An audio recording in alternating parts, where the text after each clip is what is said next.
എല്ലാവർക്കും സൈടെക് മലയാളത്തിൻ്റെ പുതിയൊരു വീഡിയോയിലേക്ക് സ്വാഗതം. മനുഷ്യരെ വീണ്ടും ചന്ദ്രനിലെത്തിക്കാൻ ലക്ഷ്യമിടുന്ന ആർട്ടിമസ് ദൗത്യത്തിൻ്റെ ആദ്യഘട്ടം അതിൻ്റെ ആദ്യ 2 ലോഞ്ച് അറ്റംപ്റ്റുകളും പരാജയപ്പെട്ട് മൂന്നാമതൊരു ശ്രമത്തിനായി കാത്തിരിക്കുന്നൊരവസരത്തിലാണ് ഈ വീഡിയോയ്ക്കായി സ്ക്രിപ്റ്റ് എഴുതി തുടങ്ങുന്നത്.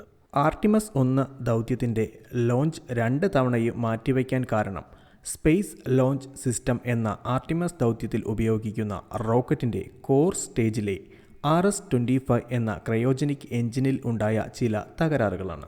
2010 നടന്ന ഒരു GSLV ലോഞ്ച് ഒരുപക്ഷെ നിങ്ങൾക്ക് ഓർമ്മയുണ്ടാവും. അന്ന് ഇന്ത്യ തദ്ദേശീയമായി വികസിപ്പിച്ച ക്രയോജനിക് അപ്പർ സ്റ്റേജ് അടങ്ങിയ GSLV Mark II rocket GSAT-4 എന്ന 2200 കിലോഗ്രാം ഭാരമുള്ള വാർത്താവിനിമയ ഉപഗ്രഹവുമായി കുതിച്ചുയർന്നു.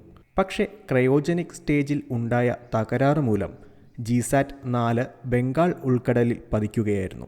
ഈ 2 സംഭവങ്ങളിൽ നിന്നും ക്രയോജനിക് ടെക്നോളജി അല്ലെങ്കിൽ ക്രയോജനിക് റോക്കറ്റ് എഞ്ചിൻ എന്നത് അല്പം സങ്കീർണമായതും എന്നാൽ മനുഷ്യൻ്റെ മുന്നോട്ടുള്ള ബഹിരാകാശ ഗവേഷണങ്ങളിൽ നിർണായകമായതുമാണെന്ന് മനസ്സിലാക്കാം. ഇതിൻ്റെ സങ്കീർണതയെ സൂചിപ്പിക്കുന്ന ഒരു ഉദാഹരണം പറയാം. ക്രയോജനിക് എഞ്ചിനിൽ ലിക്വിഡ് ഹൈഡ്രജനും ലിക്വിഡ് ഓക്സിജനും ആണ് ഫ്യൂവലും ഓക്സിഡൈസറും ആയി ഉപയോഗിക്കുന്നത് എന്ന് എല്ലാവർക്കും അറിവുള്ള കാര്യമായിരിക്കുമല്ലോ. ഓക്സിജൻ വാതകം ദ്രാവകാവസ്ഥയിൽ സ്ഥിതി ചെയ്യണമെങ്കിൽ അത് -185 ഡിഗ്രി സെൽഷ്യസിൽ എത്തിക്കണം. അതുപോലെ തന്നെ ഹൈഡ്രജൻ -256 ഡിഗ്രി സെൽഷ്യസിലും. ക്രയോജനിക് എഞ്ചിൻ ഉപയോഗിക്കുന്ന ഒരു റോക്കറ്റിൽ -185 ഡിഗ്രി സെൽഷ്യസിലും -256 ഡിഗ്രി സെൽഷ്യസിലും ഈ പ്രൊപ്പലൻ്റ് സൂക്ഷിക്കാൻ കഴിയുന്ന മെറ്റീരിയൽസ് ഉപയോഗിക്കേണ്ടി വരുന്നു. അതേസമയം തന്നെ മറുവശത്ത് ഇവ കത്തുമ്പോഴുണ്ടാകുന്ന 3000 ഡിഗ്രി സെൽഷ്യസോളം വരുന്ന ഉയർന്ന താപനിലയും കൈകാര്യം ചെയ്യേണ്ടി വരുന്നു. ഈ വീഡിയോയിലൂടെ എന്താണ് ക്രയോജനിക് റോക്കറ്റ് എഞ്ചിനെന്നും ബഹിരാകാശ ഗവേഷണത്തിൽ ക്രയോജനിക് റോക്കറ്റ് എഞ്ചിൻ്റെ പ്രാധാന്യം എത്രത്തോളമാണെന്നും തുടർന്ന് കാണാം. എന്താണ് റോക്കറ്റ് എഞ്ചിനെന്നും അത് എങ്ങനെ പ്രവർത്തിക്കുന്നു എന്നും നിങ്ങൾക്ക് അറിയാമെന്ന് പ്രതീക്ഷിക്കുന്നു. അത് അറിയാത്തവർക്കായി ഈ ചാനലിൽ തന്നെ മുൻപ് ചെയ്ത ബേസിക്സ് ഓഫ് റോക്കറ്റ് പ്രൊപ്പൽഷൻ എന്ന വീഡിയോ റെക്കമെൻഡ് ചെയ്യുന്നു. വീഡിയോയുടെ ലിങ്ക് ഡിസ്ക്രിപ്ഷൻ ബോക്സിലും ഐക്കാർഡിലും കൊടുത്തിട്ടുണ്ട്. ക്രയോജനിക് റോക്കറ്റ് എഞ്ചിനുകളെക്കുറിച്ച് പറയും മുൻപ് ക്രയോജനിക്സ് എന്ന ശാസ്ത്ര ശാഖയെ പരിചയപ്പെടാം. ക്രയോജനിക്സ് ഫിസിക്സിൻ്റെ ഒരു ശാഖയാണ്. വളരെ താഴ്ന്ന താപനിലയുടെ ഉൽപ്പാദനവും അതിൻ്റെ സാധ്യതകളും പഠിക്കലാണ് ഈ ശാസ്ത്രശാഖയുടെ ഉദ്ദേശം. -150 ഡിഗ്രി സെൽഷ്യസിന് താഴെ താപനിലയുമായി ബന്ധപ്പെട്ടിരിക്കുന്ന കാര്യങ്ങളാണ് ക്രയോജനിക്സിൻ്റെ കീഴിൽ വരുന്നത്. റോക്കറ്റ് പ്രൊപ്പൽഷനിൽ മാത്രമല്ല, സൂപ്പർ കണ്ടക്ടിവിറ്റി പോലെ ഒട്ടേറെ സാധ്യതകളുള്ള ഒരു മേഖലയാണ് ക്രയോജനിക്സ്. ഇനി റോക്കറ്റ് എഞ്ചിൻ്റെ കാര്യത്തിലേക്ക് വരാം. ലിക്വിഡ് ഹൈഡ്രജൻ ഫ്യൂവലും ലിക്വിഡ് ഓക്സിജൻ ഓക്സിഡൈസറുമായി ഉപയോഗിക്കുന്ന റോക്കറ്റ് എഞ്ചിനുകളാണ് ക്രയോജനിക് റോക്കറ്റ് എഞ്ചിനുകൾ. ഫ്യൂവലിനെയും ഓക്സിഡൈസറിനെയും ചേർത്ത് നമുക്ക് പ്രൊപ്പലൻ്റ് എന്ന് വിളിക്കാം. ലിക്വിഡ് ഹൈഡ്രജൻ -256 ഡിഗ്രി സെൽഷ്യസിലാണ് ദ്രാവകാവസ്ഥയിൽ ഇരിക്കുന്നത്. അതുപോലെ ലിക്വിഡ് ഓക്സിജൻ ആകട്ടെ -185 ഡിഗ്രി സെൽഷ്യസിലും. അപ്പോൾ സ്വാഭാവികമായും നിങ്ങൾക്കൊരു സംശയം തോന്നാം. ISROയുടെ PSLV റോക്കറ്റുകളിൽ ദ്രാവക രൂപത്തിലുള്ള പ്രൊപ്പലൻ്റുകൾ ഉപയോഗിക്കാറുണ്ടല്ലോ, എന്നാൽ അവയെ ക്രയോജനിക് എഞ്ചിനുകളുള്ള റോക്കറ്റുകളായി പറയാറുമില്ല. PSLV റോക്കറ്റുകളുടെ സെക്കൻഡ് സ്റ്റേജ് മുതൽ ഉപയോഗിക്കുന്നത് എർത്ത് സ്റ്റോറബിൾ ലിക്വിഡ് പ്രൊപ്പലൻ്റുകളാണ്. അതായത് വികാസ് എഞ്ചിനുകൾ ഉപയോഗിക്കുന്ന PSLVയുടെ സെക്കൻഡ് സ്റ്റേജിൽ UDMH അഥവാ unsymmetrical dimethyl hydrazine, dinitrogen tetroxide അഥവാ N2O4 എന്നിവയാണ് പ്രൊപ്പലൻ്റായി ഉപയോഗിക്കുന്നത്. ഇന്ത്യയുടെ തെക്ക് മുതൽ വടക്ക് വരെ സഞ്ചരിക്കുന്ന ഒരു കാർ സങ്കല്പിക്കുക. ഈ കാറിന് പോകുന്ന വഴിയിൽ നിരവധി തവണ ഇന്ധനം നിറയ്ക്കേണ്ടതുണ്ട്. എന്നാൽ ബഹിരാകാശ യാത്ര നടത്തുന്ന റോക്കറ്റിന് ഇങ്ങനെയൊരു സൗകര്യം ലഭിക്കുന്നില്ല. എത്ര ദൂരം യാത്ര ചെയ്യണോ അത്രയും ഇന്ധനം ഭൂമിയിൽ നിന്ന് നിറച്ച ശേഷമേ യാത്ര ആരംഭിക്കാൻ കഴിയൂ.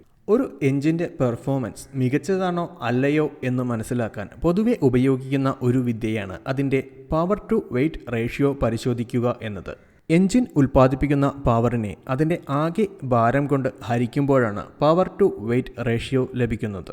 അതായത് ഉൽപ്പാദിപ്പിക്കുന്ന പവറിനെ അപേക്ഷിച്ച് ഭാരം കൂടുതലാണെങ്കിൽ പവർ ടു വെയ്റ്റ് റേഷ്യോ കുറവും എഞ്ചിൻ്റെ പെർഫോമൻസ് അത്ര നല്ലതല്ല എന്നും മനസ്സിലാക്കാം. ഒരു റോക്കറ്റിൻ്റെ 90% ഭാഗവും അതിൻ്റെ പ്രൊപ്പലൻ്റ് ആയിരിക്കും. അതുകൊണ്ട് തന്നെ പ്രൊപ്പലൻറ്റിൻ്റെ എഫിഷ്യൻസി ആ റോക്കറ്റിൻ്റെ ത്രസ്റ്റ് ടു വെയ്റ്റ് റേഷ്യോയെ സാരമായി ബാധിക്കുന്നു. ഓക്സിജൻ്റെ സാന്നിധ്യത്തിൽ കത്തുന്ന ഹൈഡ്രജൻ വാതകം പൂർണ്ണമായും ജ്വലിക്കുകയും ബൈ പ്രോഡക്റ്റായി ജലവും താപവും മാത്രം ഉണ്ടാകുകയും ചെയ്യുന്നു. എന്നാൽ മുൻപ് പറഞ്ഞ എർത്ത് സ്റ്റോറബിൾ പ്രൊപ്പലൻറ്റുകളുടെ കാര്യം അങ്ങനെയല്ല. ഇതാണ് ബഹിരാകാശ വാഹനങ്ങളിൽ ഹൈഡ്രജൻ ഫ്യുവലായും ഓക്സിജൻ ഓക്സിഡൈസറായും ഉപയോഗിക്കുന്നതിനെക്കുറിച്ച് ശാസ്ത്രലോകം ചിന്തിച്ചത്. എന്നാൽ ഇവിടെ ഉദിക്കുന്ന മറ്റൊരു പ്രശ്നം, ഹൈഡ്രജനും ഓക്സിജനും ഭൂമിയിലെ അന്തരീക്ഷത്തിൽ വാതക രൂപത്തിലാണ് സ്ഥിതി ചെയ്യുന്നത്. വാതക രൂപത്തിൽ ഇവയെ റോക്കറ്റ് പ്രൊപ്പലൻ്റായി ഉപയോഗിക്കാൻ കഴിയില്ല. കാരണം ഇവയുടെ സ്റ്റോറേജ് തന്നെയാണ്. ലിക്വിഡ് പ്രൊപ്പലൻ്റ് ഉപയോഗിക്കുന്ന SLS എന്ന ചാന്ദ്രയാത്രാ റോക്കറ്റിന് തന്നെ 111 മീറ്ററാണ് ഉയരം. അപ്പോൾ പിന്നെ ഈ ഓക്സിജനെയും ഹൈഡ്രജനെയും ദ്രാവക രൂപത്തിലേക്ക് മാറ്റണം. നിരവധി ഘട്ടങ്ങളുള്ള പ്രക്രിയയാണ് ലിക്വിഡ് ഹൈഡ്രജനും ലിക്വിഡ് ഓക്സിജനും നിർമ്മിക്കുന്നത്. നിർമ്മാണത്തിന് ശേഷവും ഏറ്റവും വെല്ലുവിളി സൃഷ്ടിക്കുന്നത് ഈ പ്രൊപ്പലൻറ്റിൻ്റെ സ്റ്റോറേജാണ്. അലുമിനിയവും ലിഥിയവും ചേർത്ത് നിർമ്മിക്കുന്ന ഒരു ലോഹസങ്കരത്തിലാണ് ഇത്ര താഴ്ന്ന താപനിലയിലുള്ള പ്രൊപ്പലൻ്റ് ഇരിക്കുന്ന ഭാഗം പൊതിഞ്ഞ് സൂക്ഷിക്കുന്നത്. അതിനു പുറമെ പോളി യുറത്തീൻ ഉപയോഗിച്ച് പൊതിയുന്നു. ഇത് താപചാലകത കുറഞ്ഞ ഒരു പദാർത്ഥമായതിനാൽ വിക്ഷേപണ സമയം ഭൂമിയുടെ അന്തരീക്ഷവുമായി ഉണ്ടാകുന്ന ഘർഷണം സൃഷ്ടിക്കുന്ന താപം പ്രൊപ്പലൻറ്റിലേക്ക് എത്താതെ തടയുകയും ചെയ്യുന്നു. ഇനി ഈ പ്രൊപ്പലൻ്റ് എഞ്ചിനിൽ എത്തുന്ന വഴി മനസ്സിലാക്കാം. ഈ പ്രൊപ്പലൻറ്റിനെ ഒരു പമ്പിൻ്റെ സഹായത്തോടെയാണ് എഞ്ചിനിലെ ജ്വലനം നടക്കുന്ന കമ്പസ്റ്റൺ ചേംബർ എന്ന ഭാഗത്തേക്ക് എത്തിക്കുന്നത്. ഇതിനായി ഇലക്ട്രിക് പമ്പുകൾ അല്ല ഉപയോഗിക്കുന്നത്. ലിക്വിഡ് ഹൈഡ്രജൻ ദ്രാവകാവസ്ഥയിൽ നിന്ന് വാതകാവസ്ഥയിലേക്ക് മാറുമ്പോൾ അതിൻ്റെ എക്സ്പാൻഷൻ പ്രയോജനപ്പെടുത്തി പ്രവർത്തിക്കുന്ന ടർബോ പമ്പുകളാണ് ഉപയോഗിക്കുന്നത്. ഓക്സിജൻ്റെ കാര്യത്തിലും ഇതേ രീതി തന്നെയാണ് ഉപയോഗിക്കുന്നത്. ഈ ഭാഗത്തെ എക്സ്പാൻഡർ സൈക്കിൾ എന്നാണ് വിളിക്കുന്നത്. ഇതിന് പകരമായി ചില എഞ്ചിനുകളിൽ ഗ്യാസ് ജനറേറ്റർ സൈക്കിൾ എന്നൊരു സാങ്കേതിക വിദ്യയാണ് ഉപയോഗിക്കുന്നത്. ഗ്യാസ് ജനറേറ്റർ സൈക്കിളിൽ പ്രധാന കമ്പസ്റ്റൻ ചേംബറിന് മുമ്പായി മറ്റൊരു ചെറിയ കമ്പസ്റ്റൻ ചേംബർ ഉപയോഗിച്ച് പ്രൊപ്പലൻറ്റിനെ കത്തിക്കുകയും അതിൽ നിന്നുണ്ടാകുന്ന എക്സോസ്റ്റ് ഗ്യാസ് ഉപയോഗിച്ച് ടർബൈൻ കറക്കി പമ്പ് പ്രവർത്തിപ്പിക്കുകയും ചെയ്യുന്നു. ഈ സംവിധാനത്തിൻ്റെ കാര്യക്ഷമത വർദ്ധിപ്പിക്കുന്നതിനായി ചില എഞ്ചിനുകളിൽ ആദ്യഘട്ടത്തിൽ പ്രവർത്തിക്കുന്ന കമ്പസ്റ്റൻ ചേംബറിൽ നിന്നുള്ള എക്സോസ്റ്റ് ഗ്യാസ് ഒരു പൈപ്പ് ഉപയോഗിച്ച് പ്രധാന കമ്പസ്റ്റൻ ചേംബറിൽ എത്തിക്കുന്നു. ഇതിനെ സ്റ്റേജ്ഡ് കമ്പസ്റ്റൻ സൈക്കിൾ എന്ന് വിളിക്കുന്നു. ISROയുടെ GSLV Mark 3യുടെ അപ്പർ സ്റ്റേജിൽ ഉപയോഗിക്കുന്ന cryogenic engine staged combustion cycle ആണ് ഉപയോഗിക്കുന്നത്. പ്രൊപ്പലൻ്റ് വളരെ ചെറിയ തരികളാക്കി സ്പ്രേ ചെയ്താണ് കമ്പസ്റ്റൻ ചേംബറിൽ ജ്വലിപ്പിക്കുന്നത്. ഇതിനായി ഇഞ്ചക്ടർ പ്ലേറ്റ് എന്നൊരു ഭാഗം ഉപയോഗിക്കുന്നു.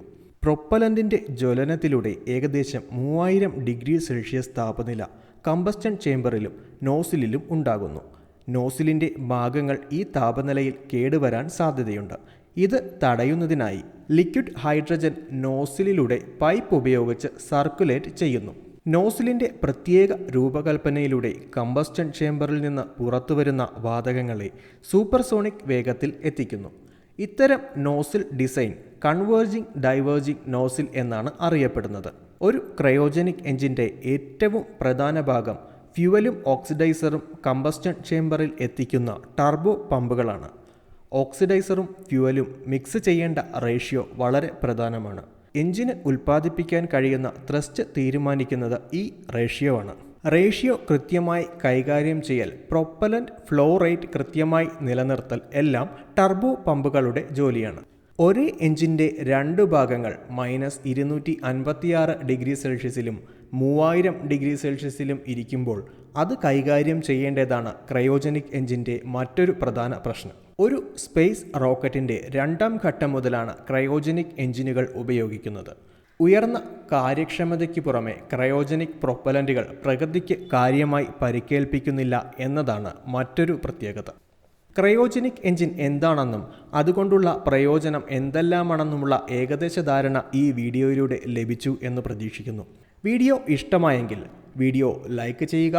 എയ്റോസ്പേസിനെയോ ക്രയോജനിക് എഞ്ചിനെയൊക്കെ കുറിച്ച് അറിയാൻ ആഗ്രഹിക്കുന്ന നിങ്ങളുടെ സുഹൃത്തുക്കളുമായി ഈ വീഡിയോ ഒന്ന് ഷെയർ ചെയ്തു കൊടുക്കുക. ചാനൽ സബ്സ്ക്രൈബ് ചെയ്യുക. മറ്റൊരു വീഡിയോയിൽ കാണാം. Good bye.